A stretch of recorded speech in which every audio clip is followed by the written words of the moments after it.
Hello students, welcome to this channel. Today we are going to study chapter number 1 of science of class 8. Name of this chapter is crop production and management. We all know very well, we human beings and other animals are directly or indirectly dependent on plants because plants can prepare their own food by photosynthesis. We all need food for the growth, for energy to do some work and to repair damaged cells in our body. We also need food for various functions of our body such as digestion, respiration, etc. Ultimately, we need food and that we get directly or indirectly from plants, so we need to grow plants. So in this chapter, we are going to study how plants are grown and how we can obtain food from it and why its management is necessary. First question is, what is crop? Plants of the same kind are grown and cultivated in one place on a large scale is known as crop. जब हम similar types के plants हैं उसको एक ही field के अंदर large scale में grow करते हैं और उसको कल्टीवेट करते हैं तो उसको हम क्रॉप बोलते हैं. बेस्ड ऑन सीजन हम क्रॉप्स को 2 कैटेगरीज के अंदर क्लासीफाई करते हैं. First one is kharif crop sown in the rainy season. Examples are kharif paddy, maize, soybean, groundnuts and cotton. Kharif crops जो है वो रेनी सीज़न के अंदर ग्रो किए जाते हैं और जनरली रेनी सीज़न जो है वो जून टू सितंबर में होती है इंडिया की. दैट्स वाई खरीफ क्रॉप के जो मंथ्स है वो जून टू सितंबर है. Second one is rabi crops. They are sown in winter season. Examples are wheat, gram, pea, mustard and linseed. Rabi जो क्रॉप्स है वो विंटर सीज़न के अंदर ग्रो किए जाते हैं. इन विंटर सीज़न जो है वो अक्टूबर से मार्च तक होती है. सो रबी क्रॉप्स जनरली अक्टूबर से मार्च के अंदर ग्रो किए जाते हैं, जिसके हमें कुछ एग्जांपल्स भी दिए हैं. Besides this, pulses and vegetables are grown during summer at many places. Cultivation of crops involves several activities undertaken by the farmers over a period of time. Cultivation 1 या 2 डेज़ की प्रोसेस नहीं है, it's a longer process और उसके अंदर ना different activities जो है वो इन्वॉल्व होती है.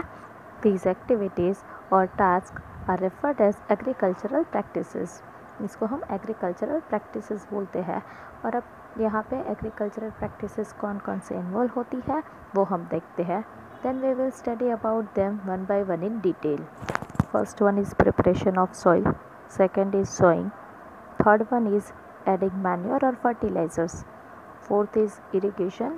Fifth is protecting from weeds. Next is harvesting. And seventh and last one is storage. Now let's discuss about first activity, which is preparation of soil. This is one of the most important and first step before growing a crop. Here we need to prepare soil for cultivation. It involves loosening and tilling of the soil, and tilling of the soil is also known as plowing. This is done using plow. After plowing the field, it is very necessary to do leveling of the soil, and leveling of soil is done with the help of leveler. But question is, हम ये leveling और plowing क्यों करते हैं? उसका main reason क्या है?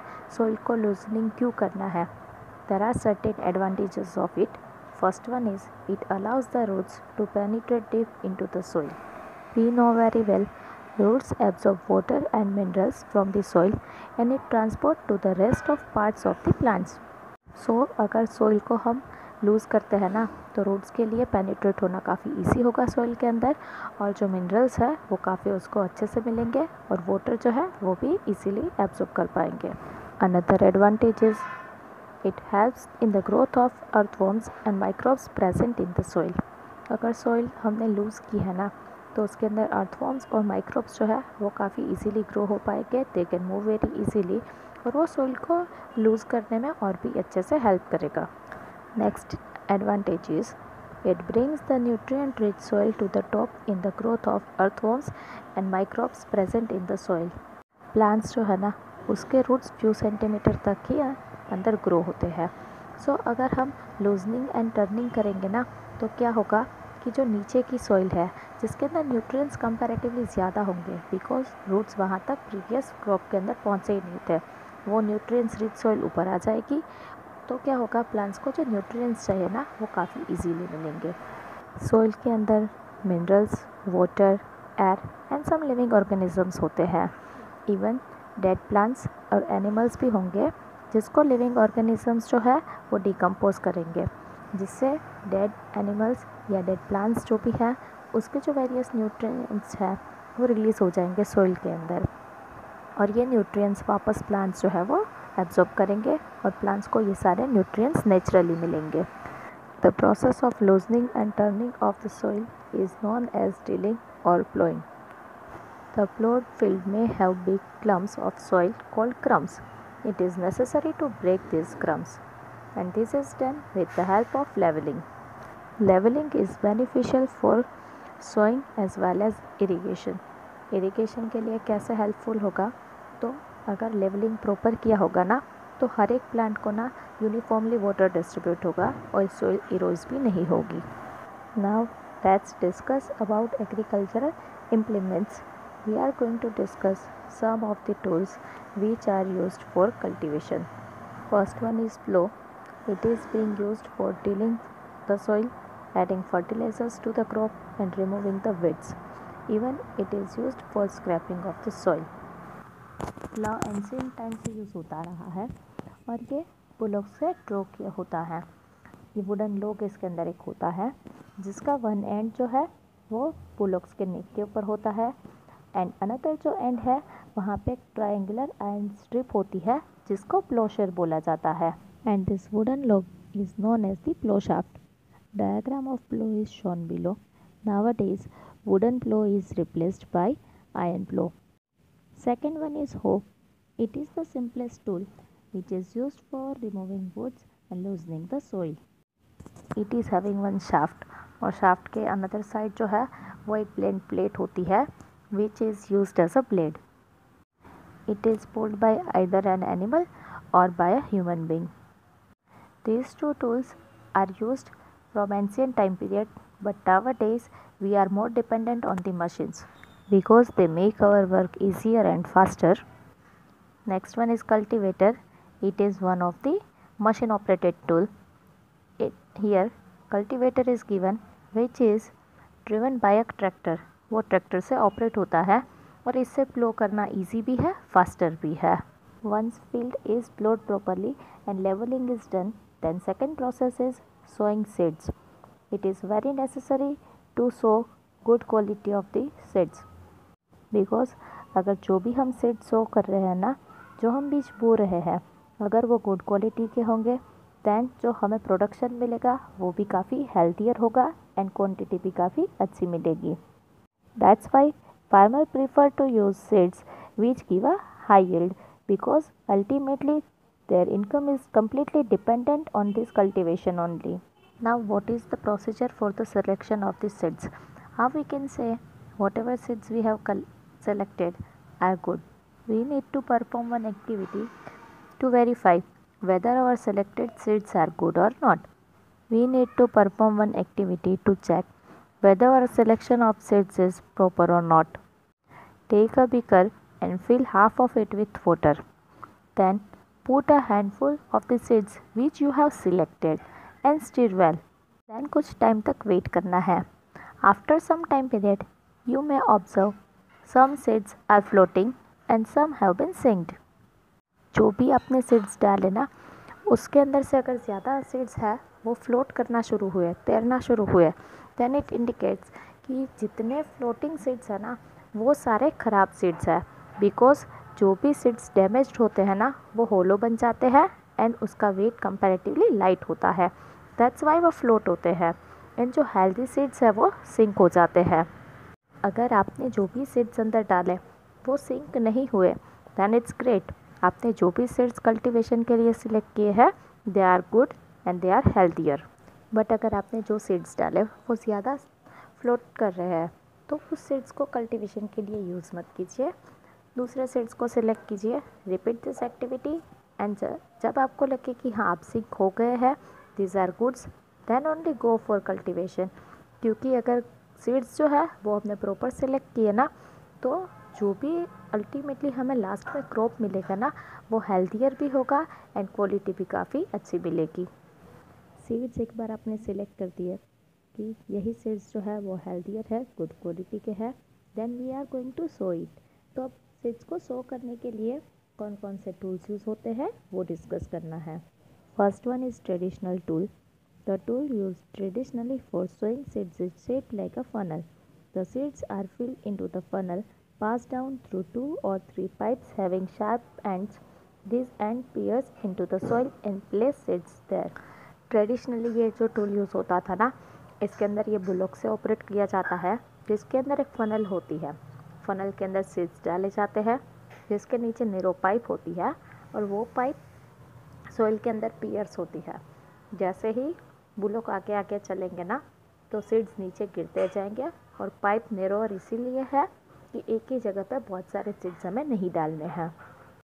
ये मेथड जो है ना काफ़ी चीपर है, क्योंकि इसके अंदर जो टूल्स हैं वो एंशियंट टाइम पीरियड के हैं, बट इसके अंदर एनर्जी भी काफ़ी ज़्यादा वेस्ट होती है। Second is seed drill. Seed drill is used for sowing with the help of tractor. These tools sow the seeds uniformly at proper distance and depth. It ensures the seeds get covered by soil after sowing. This prevents damage caused by birds. Sowing by using a seed drill saves time and labor. Seed drill जो है ना, उसको tractor के साथ connect किया जाता है। Seed drill से जो भी हम सीड सो करेंगे ना, वो यूनिफॉर्मली प्रॉपर डिस्टेंस पे सो होंगे, उसके साथ साथ डेप्थ में भी जाएंगे। और जैसे जैसे ट्रैक्टर चलेगा ना, तो ये सीड्स जो है वो सो होते जाते हैं, और उसके ऊपर सॉइल भी कवर अप होती जाती है, जिससे ना ऊपर अगर सीड्स नहीं रहे तो बर्ड्स उसको खा जाए, ऐसे कुछ चांसेस नहीं होते हैं। आप देख सकते हो कि यहाँ पे ना एक पाइप है, जिसके अंदर ना सीड्स डाले जाते हैं, और ये जो वाइडर पाइप है ना, वो फर्दर नेरो पाइप के अंदर डिवाइड होता है, जिसके अंदर सीड्स जाएंगे और यूनिफॉर्मली ग्रो होंगे। As I said, this is machine operated tool, तो इसके अंदर टाइम एंड लेबर जो है वो सेव होंगे। इवन अगर प्लांट्स जो है ना वो ओवर क्राउडेड है, एक दूसरे के पास बहुत सारे प्लांट्स ग्रो हो गए, तो उन सब को भी रिमूव करने के लिए सीड ड्रिल का यूज़ होता है। वंस सीड्स आर सोन, अब हमने सीड्स जो है ना वो सो कर दिए। Next procedure is to add manure and fertiliser in the soil. We all know very well, plants can prepare their own food with the help of sunlight in chlorophyll, which is known as photosynthesis. But photosynthesis की process के अंदर ना सिर्फ carbohydrates बनते हैं। Protein, fats, ये सब बनाने के लिए बाकी जो न्यूट्रिएंट्स चाहिए वो सॉइल के अंदर हमें ऐड करने पड़ते हैं। The substances which are added to the soil in the form of nutrients for the healthy growth of plants are called manure and fertilizers. हम जो भी substances ऐड करते हैं उसको manure and fertilizers बोला जाता है। सोइल के अंदर हम अगर कंटिन्यूस क्रॉप्स ग्रो करते रहते हैं ना, तो सर्टेन न्यूट्रिएंट्स उसके अंदर से कम हो जाते हैं, इसीलिए फार्मर्स को मैन्योर जो है वो ऐड करने पड़ते हैं, ताकि सोइल के अंदर न्यूट्रिएंट्स जो है वो अच्छे से मेंटेन हो पाए। And the procedure of adding manure in the soil is known as manuring. Manure जो है वो एक ऑर्गेनिक सब्सटेंस है, बिकॉज जितने भी प्लांट्स एंड एनिमल्स के वेस्ट होते हैं ना, उसको डीकम्पोज करके मैन्योर बनाए जाते हैं। फार्मर्स जो है वो एक पीट के अंदर प्लांट्स एंड एनिमल्स के जो भी वेस्ट है वो ऐड करते हैं, एंड ओपन प्लेस पे उसको डीकम्पोज होना अलाउ करते हैं। Whatever is decompose by organisms is known as manure. We know very well, manure जो है उसके अंदर लिमिटेड न्यूट्रिएंट्स बनेंगे। जितने भी हमने एनिमल्स और वेस्ट प्लांट्स के डाले हैं ना, उन सब के ऊपर डिपेंडेंट है कि कौन कौन से न्यूट्रिएंट्स मिलेंगे। इट इज़ नॉट नेसेसरी कि सोइल के अंदर जितने भी न्यूट्रिएंट्स चाहे ना पर्टिकुलर प्लांट के ग्रोथ के लिए वो सब हो। That's why we need to add some more nutrients, और ये न्यूट्रिएंट्स हम आर्टिफिशियली ऐड करते हैं, जिसको हम फर्टिलाइजर्स बोलते हैं। So fertilisers are chemical substances which are rich in particular nutrient. अगर फर्टिलाइजर्स ऐड नहीं करते हैं तो we can do one thing, crop rotation, कि एवरी टाइम ना डिफरेंट क्रॉप्स को ग्रो करो, ताकि सोइल के अंदर से क्रॉप्स को जो भी न्यूट्रिएंट्स चाहिए ना वो सफिशिएंटली मिले। Rhizobium bacterias grow in the leguminous plants. तो उनको शेल्टर प्रोवाइड करते हैं ये plants.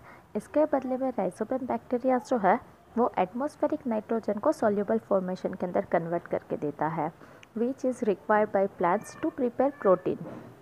Both are helping each other, this is known a symbiotic relationship. तो हमें जो भी फर्टिलाइज़र है वो नाइट्रोजन बेस्ड नहीं डालना पड़ेगा अगर हम लेगुमिनस प्लांट्स को ग्रो करते हैं। Now let's discuss what is the difference between manure and fertiliser. Manure is natural, क्योंकि ये प्लांट्स और एनिमल्स के वेस्ट को डिकम्पोज होते हैं उसमें से बनता है, while fertiliser is man made, उसको ना फैक्ट्री में बनाया जाता है और जो भी पर्टिकुलर हमें न्यूट्रिएंट्स चाहिए ना सॉइल के लिए, पर्टिकुलर प्लांट के लिए, वो उसके अंदर ऐड होते हैं। And obviously we can say manure is organic but fertiliser is inorganic. Manure is prepared from the natural decomposition, that's why it adds humus to the soil, but fertiliser जो है वो ह्यूमस ऐड नहीं करता। Manure is not nutrient specific, because मैंने पहले ही बताया कि जो भी प्लांट्स और एनिमल का वेस्ट हम डिकम्पोज करते हैं उसमें जो भी न्यूट्रिएंट्स है ना वही न्यूट्रिएंट्स हमें मिलेंगे, उसमें कोई स्पेसिफिक न्यूट्रिएंट्स नहीं होते हैं। बट फर्टिलाइज़र जो है वो एक स्पेसिफिक न्यूट्रिएंट उसके अंदर होते हैं जो हमारी रिक्वायरमेंट है। इट मीन्स फार्मर्स की जो रिक्वायरमेंट है प्लांट के रिगार्डिंग, उसी के अकॉर्डिंगली उसके अंदर न्यूट्रिएंट्स ऐड किए जाते हैं। Manures are cheaper but fertiliser is costlier.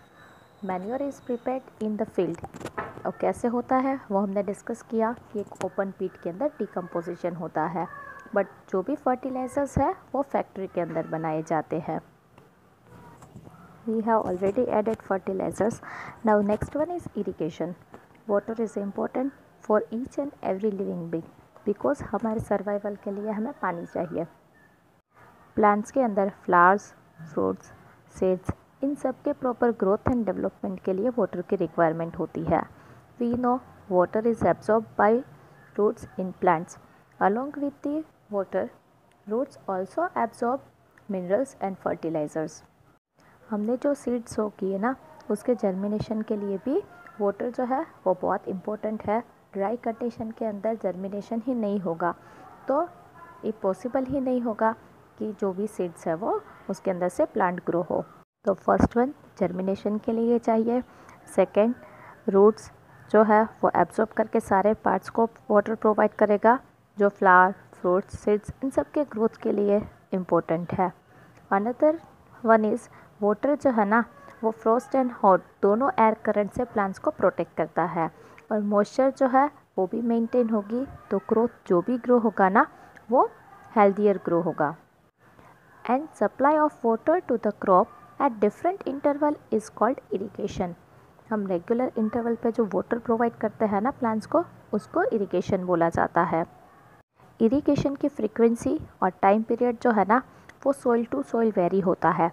अगर सॉइल ड्राई है तो उसको हमें ज़्यादा पानी प्रोवाइड करना पड़ेगा, अगर सॉइल जो है उसके अंदर मॉइस्चर कंटेंट ज़्यादा है तो कम प्रोवाइड करना पड़ेगा।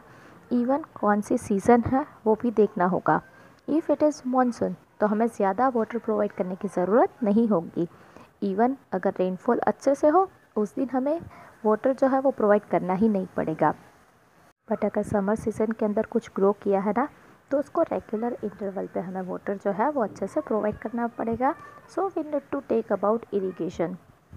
We have discussed about importance of irrigation, क्यों पानी प्रोवाइड करना है वो डिस्कस कर लिया।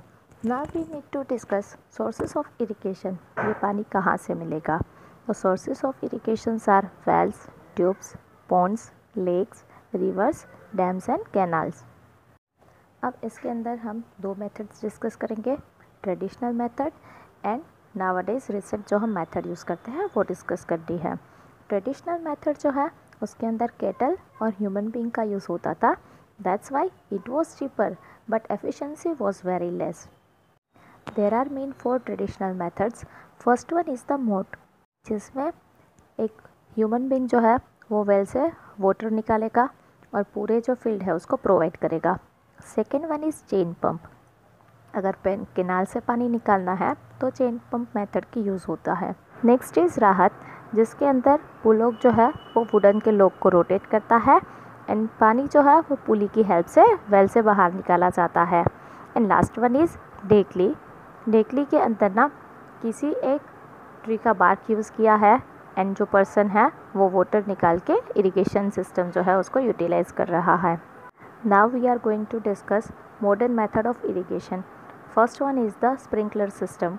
This system is more useful on uneven land where sufficient water is not available. Even in this picture you can see that water is not in even formation, it is having slope somewhere. In this method one main pipe is connected with pump and this main pipe is subdivided into many parallel paths. These parallel paths are having perpendicular pipes and perpendicular pipe के जो top होता है वहाँ पे एक rotating nozzle होती है। सो जैसे ही पंप से फोर्स से पानी आएगा ना तो वो जो भी रोटेटिंग नोज़ल है वहाँ से पानी निकलेगा and it will be sprinkled as if it's raining. This is very useful for sandy soil. Second modern method of irrigation is drip system. इसके अंदर ड्रॉप बाय ड्रॉप वाटर जो है ना वो जस्ट रूट की ही पोजीशन के पास fall down होगा, जिससे वाटर बिल्कुल भी वेस्ट नहीं होगा। It is a boon for desert area. Next activity is protection from weeds. सबसे पहले हमने सॉइल को प्रिपेयर किया, then we sow some seeds. Seeds को सो करने के बाद हमने उसके साथ साथ फर्टिलाइजर्स भी ऐड किए, इरिगेशन प्रोवाइड किया, मतलब वाटर प्रोवाइड किया। इट मीन्स जर्मिनेशन के बाद अब प्लांट्स जो है ना वो ग्रो होना स्टार्ट हो चुके हैं। But sometimes it happens that some undesirable plants also grow naturally along with the crop. These undesirable plants are called weeds and the removal of weeds is called weeding. Question is, why do we need to remove such weeds? इसको हमें क्यों remove करना पड़ता है? Because we know very well every plant need nutrients for their proper growth. हर एक को nutrients चाहिए। So ultimately जो unwanted plants है, जो भी weeds है, उनको भी nutrients चाहिए। They need water, nutrients and they will compete with the plants. जो भी हमने कल्टीवेट किया है ना उसके साथ वो compete करेगा, वो भी nutrients, water, minerals ये सब कुछ सोइल के अंदर से एब्जॉर्ब करेगा। सो जितने भी प्लांट्स हमने ग्रो किए हैं ना, जो हमने कल्टीवेट किया है, उसको प्रॉपर जो भी न्यूट्रिएंट्स चाहिए, वाटर चाहिए, वो सब नहीं मिलेगा। सफिशिएंट अमाउंट में अगर नहीं मिला देन उसका जो ग्रोथ है उसके ऊपर इफ़ेक्ट हो सकती है। That's why it is very necessary to do this weeding. Even अगर वीडिंग नहीं की ना तो हार्वेस्टिंग के टाइम जब हम कट करेंगे तो ये जो भी वीड्स ग्रो हुए थे वो भी उसके साथ कट होके मिक्स हो जाएंगे and it might be possible they are poisonous for animals and human beings and they can harm us. So which is the best time for the removal of weeds? So best time of the removal of weeds is before they produce flowers and seeds. एक बार अगर flowers and seeds जो है ना वो produce किए तो वापस soil के साथ मिक्स होंगे। इवन हमने इसको रिमूव भी किया ना तो इसको फ्लावर्स और सीड्स जो भी सॉइल के साथ मिक्स हुए थे वो अगेन ग्रो होने के चांसेस होते हैं। How do we remove such weeds? अगर सीड्स को सो करने से पहले ही कुछ ऐसे वीड्स हैं कि जो प्लांट्स है ऑलरेडी फील्ड के अंदर थे तो टिलिंग के टाइम ना वो सब निकल जाएंगे, सॉइल के साथ मिक्स हो जाएंगे। माइक्रो ऑर्गेनिजम्स जो है उनको डिकम्पोज करेगा और मैन्यूर के अंदर कन्वर्ट कर देगा। That will be very beneficial for soil and plants. But if we have already sown some seeds और उसके बाद अगर कुछ वीड्स आते हैं ना then we need to remove them. उसके लिए भी दो मेथड है, या तो उसका अपरूटिंग करना है या तो उसको ग्राउंड के नियर बाय कट करना है and that should be done time to time. Otherwise वो न्यूट्रिएंट्स लेंगे और जो भी हमने कल्टीवेशन किया है ना उस क्रॉप्स के ऊपर इफ़ेक्ट होती है। मैन्युअली जो हम कटिंग करते हैं वो खुरपी की हेल्प से होता है। Even weeds are controlled by using certain chemicals, they are known as weedicides. और वीडीसाइड्स जो है वो वाटर के अंदर डाइल्यूट किए जाते हैं, देन उसको प्लांट्स के ऊपर स्प्रे किया जाता है। ये क्रॉप्स को कुछ भी हार्म नहीं पहुंचाता है, बट जितने भी अंदर वीडीसाइड्स हैं वो सारे डैमेज हो जाएंगे और किल हो जाएंगे। But a person who is using these weedicides and who is spraying this in the field should be very careful because उनके बॉडी के अंदर ये केमिकल्स अगर जाएंगे तो ये ह्यूमन बींग्स के लिए काफ़ी हार्मफुल रहता है। We have taken all the cares जो भी हमें करनी चाहिए थी. Now crop is ready, so next is harvesting. Harvesting of a crop is one of the most important tasks. The cutting of crop after it is mature is called harvesting. crop को mature होने में ना 3 to 4 months होते हैं. mature होने के बाद जो हम इसको कट करते हैं उसको हार्वेस्टिंग बोला जाता है. और ये हार्वेस्टिंग जो होता है वो क्रॉप्स को पुल आउट करके होता है, यानी कि उसका हम अपरूटिंग करके कर सकते हैं, या तो क्रॉप्स को हम ग्राउंड्स के नियर बाय कट करते हैं. मैन्युअली जो हम कट करते हैं प्लांट्स को, जो भी हम हार्वेस्टिंग करते हैं वो सीकल से होता है, या तो हम मशीन से हार्वेस्टिंग कर सकते हैं जिसको हार्वेस्टर बोला जाता है. वंस इट इज़ हार्वेस्टेड, जो भी ग्रेन सीड्स है ना उसको हमें चाप से सेपरेट करना पड़ेगा, and this process is known as threshing. One machine is there कि जो ये हार्वेस्टिंग एंड थ्रेशनिंग दोनों का काम कंबाइन करता है. That machine is known as combine. जो फार्मर्स का फील्ड छोटा होता है ना उनके लिए कंबाइन का यूज़ करना पॉसिबल नहीं है, उसके लिए ये कॉस्टलियर होगा. So they prefer winnowing machine. वो विनोइंग से चाफ को ग्रेन से सेपरेट करेंगे. थ्रेशर्स और विनोइंग ये दोनों को वो अलग अलग यूज़ करेंगे. They won't prefer combine machine. यहाँ पे आपको sickle, combine and winnowing machine की पिक्चर दी गई है. Here we have seen that it is quite lengthier process. Crop जो है उसको ग्रो करना इतना आसान नहीं है. Cultivation is not easier at all. सबसे पहले हमने सॉइल को प्रिपेयर किया, देन उसके अंदर फर्टिलाइजर्स ऐड किए जाते हैं. बहुत सारे ये लेंथियर प्रोसेस है, तब जाके फाइनली कुछ क्रॉप्स जो है वो ग्रो होते हैं. दैट्स वाई जब भी हार्वेस्टिंग का टाइम होता है that is very joyful for farmers, because उन्होंने इतनी सारी जो मेहनत की ना उसका अब उसको रिज़ल्ट मिला. इंडिया के अंदर एवरी ईयर काफ़ी सारे ऐसे फेस्टिवल्स हैं डिफरेंट रीजन्स के अंदर जो हार्वेस्टिंग सीज़न के अंदर मनाए जाते हैं कि उनको जो सक्सेस मिले ना उसकी खुशी में मनाए जाते हैं. सच एक फेस्टिवल्स आर बैसाखी, होली, दिवाली, पोंगल. हमने कल्टीवेशन के बाद इसको कट भी कर लिया. Now it's time to store it. Storage of produce is an important task. If the crop grains are to be kept for longer time, they should be safe from moisture, insects, rats and microorganisms. Obviously long term के लिए अगर save करना है तो इन सब से हमें बचा के रखना होगा. इवन आपके घर के अंदर ईयरली अगर कुछ ग्रेन्स जो है वो स्टोर होते हैं तो आपने देखा होगा कि आपकी जो मदर है ना वो भी स्पेशल केयर करती है. जिस वेसल के अंदर उसको भरते हैं ना उसको सबसे पहले वॉश आउट करके सनलाइट के अंदर रखा जाता है ताकि उसके अंदर कुछ मॉइस्चर कंटेंट ना हो और वो पूरे ईयर जो है वो स्पॉइल आउट ना हो. उसके अंदर कुछ केमिकल्स या तो ड्राइड नीम लीव्स भी ऐड करते होंगे ताकि कुछ इंसेक्ट्स जो है वो उसके अंदर ना हो. जो भी हम ग्रेन्स कट करते हैं ना उसके अंदर मॉइस्चर काफ़ी ज़्यादा होता है. That's why it is very necessary to keep them under the sunlight ताकि मॉइस्चर कंटेंट जो है वो बिल्कुल भी ना रहे और पेस्ट है, बैक्टीरिया, फंगी ये सब उसके ऊपर अटैक ना कर सके. Farmers store grains in jute bags और metallic bins. However, large scale storage of grains is done in the silos and granaries to protect them from pests like rats and insects. If we are going to store it at our home which is in limited quantity तो हम उसके अंदर ना dried neem leaves add करेंगे. But if we are going to store it on a large scale तो specific chemicals उसके अंदर add करने पड़ेंगे जिससे पेस्ट या माइक्रो ऑर्गेनिज्म उसके ऊपर अटैक ना करे. First one is the picture of granny bags for the storage of granaries and second one is the picture of silos which is used for the storage of grains. Storage जो है ना वो हमारे लिए काफ़ी important है because sometime it happens कि पूरी सीज़न का जो क्रॉप है ना वो फेल होता है ड्रोट की वजह से या फिर फ्लड की वजह से. अगर हमारे पास स्टोरेज होगा ना तो सबके लिए सर्वाइवल काफ़ी इजी हो जाएगा. इंडिया की पॉपुलेशन भी काफ़ी ज़्यादा है. That's why we should try our best कि क्वालिटी एंड क्वांटिटी वो दोनों जो है वो अच्छे से मेंटेन हो. We know very well all living beings are not dependent on plants only. They are indirectly dependent on plant. But कुछ एनिमल्स ऐसे हैं जो डायरेक्टली डिपेंडेंट नहीं होते हैं. हर्बीवोरस कि जो सिर्फ प्लांट्स को खाते हैं, they are completely dependent on plants. Omnivorous they eat flesh of other animals. They are indirectly dependent on plants, and some animals eat both, which are known as carnivorous, कि जो plants के ऊपर भी dependent है, animals के ऊपर भी dependent है.